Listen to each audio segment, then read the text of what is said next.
दिगंबरा दिगंबरा श्रीपाद वल्लभ दिगंबरा अवधूत चिंतन श्री गुरुदेव दत्त. नमस्कार. तुम्हा सर्वांचे श्री स्वामी भक्ती या चॅनलमध्ये स्वागत. सर्वांना श्री स्वामी समर्थ. उद्या आहे नारळी पौर्णिमा. तर या नारळी पौर्णिमे दिवशी आपल्याला काय सेवा करायची आहेत, कोणती सेवा कशासाठी करायची आहे, त्याचबरोबर उद्या आहे सोमवार.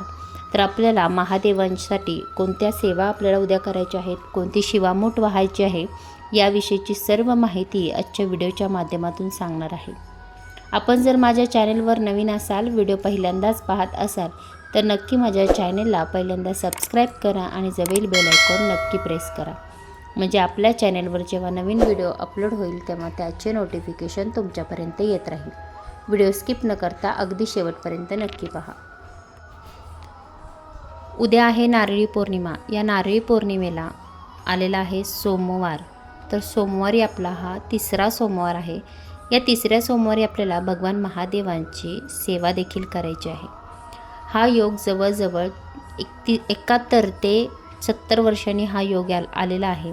तर आपल्याला उद्या अभिषेक करायचा आहे शिवलिंगावरती.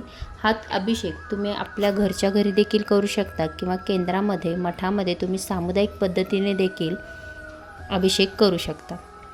जर तुम्ही घरामध्ये अभिषेक करणार असाल तर कशा पद्धतीने करायचा आहे, तर एका तामणामध्ये शिवलिंग घ्यायचं आहे. शिवलिंग घेऊन त्याच्यामध्ये आपल्याला अभिषेक करायचा आहे. आता यावेळेला आपल्याला शिवमहिम स्तोत्र त्याचबरोबर रुद्राध्यायाचे पठण करावे लागते.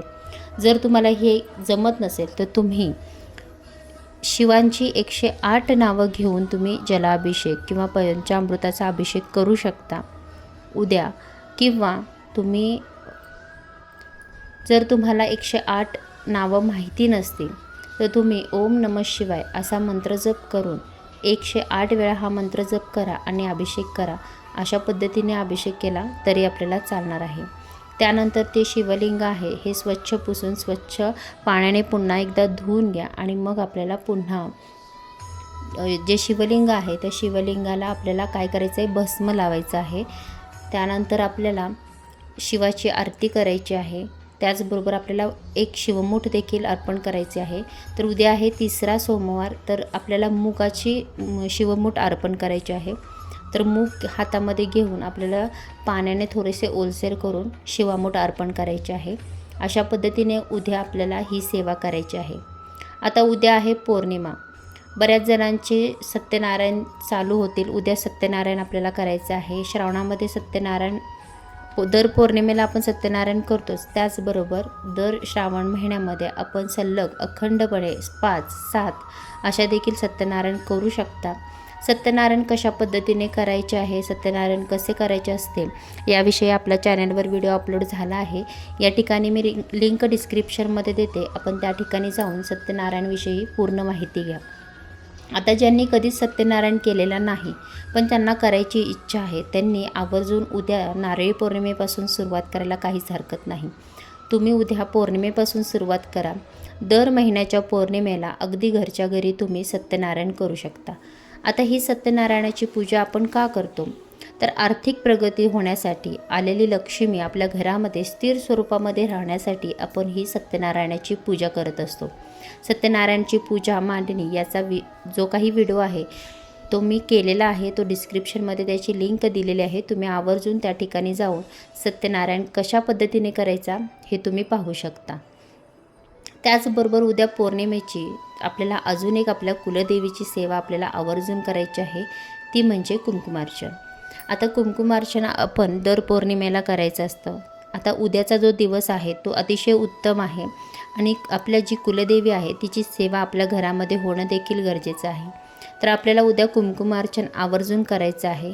कुंकुमार्चन कशा पद्धतीने करायचं आहे, तर तुम्ही तुमच्या देवीचा टाक घेऊन त्या टाकावरती कुंकुमार्चन करायचं आहे. दुर्गा सप्तशतीचा पाठ करत तुम्ही कुंकुमार्चन करू शकता किंवा तुमच्या जो देवीचा मंत्र आहे, नवार्णव मंत्र, ओम ऐं ह्रीं क्लीं चामुंडाय विच्छे, हा जो मंत्र आहे हा 108 वेळा बोलून तुम्ही कुंकुमार्चन उद्या आवर्जून करायचं आहे. सर्व महिलांना विनंती आहे की आपल्या कुलदेवीची सेवा या श्रावण महिन्यामध्ये आपल्याला आवर्जून करायची आहे.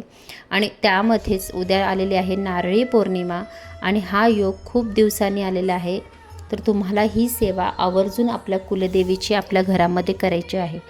ज्या महिलांनी अजूनपर्यंत कुंकुमार्चन केलेलं नाही त्यांनी उद्या अवश्य पौर्णिमेच्या काळामध्ये कुंकुमार्चन करायला हरकत नाही.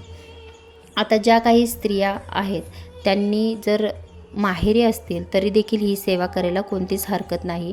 जर तुम्ही गावी असाल तर गावी देखील तुम्ही ही सेवा करू शकता आणि जर तुम्ही तुमच्या घरात असाल तर तुम्ही नक्कीच ही सेवा तुमच्या घरामध्ये करायची आहे.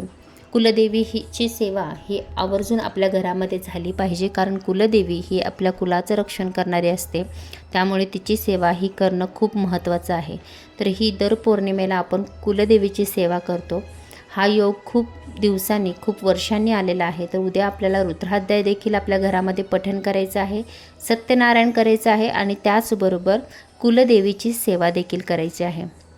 ह्या सर्व सेवा करण्याचा योग अतिशय दुर्मिळ योग म्हणता येईल असा योग हा उद्याचा आहे. आणि या नारळी पौर्णिमेला आपल्या या काही सेवा आहेत या देखील आपल्याला करायच्या आहेत.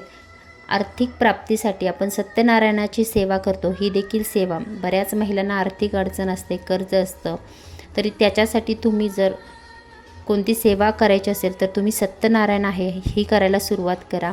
नारळी पौर्णिमेपासून ह्या सेवेला सुरुवात करायला काहीच हरकत नाही. तर तुम्ही उद्यापासून ही सेवा तुम्ही अखंड 5 दिवस करू शकता.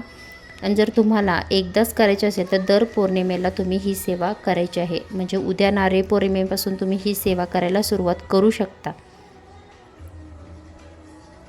स्वामी तुमच्या सर्वांच्या सर्व चांगल्या इच्छा पूर्ण करोत ही स्वामींचरणी प्रार्थना. व्हिडिओ आवडला असल्यास नक्कीच व्हिडिओला लाईक करा, शेअर करा, चॅनलला सबस्क्राईब करा आणि कमेंट नक्की करा. श्री स्वामी समर्थ.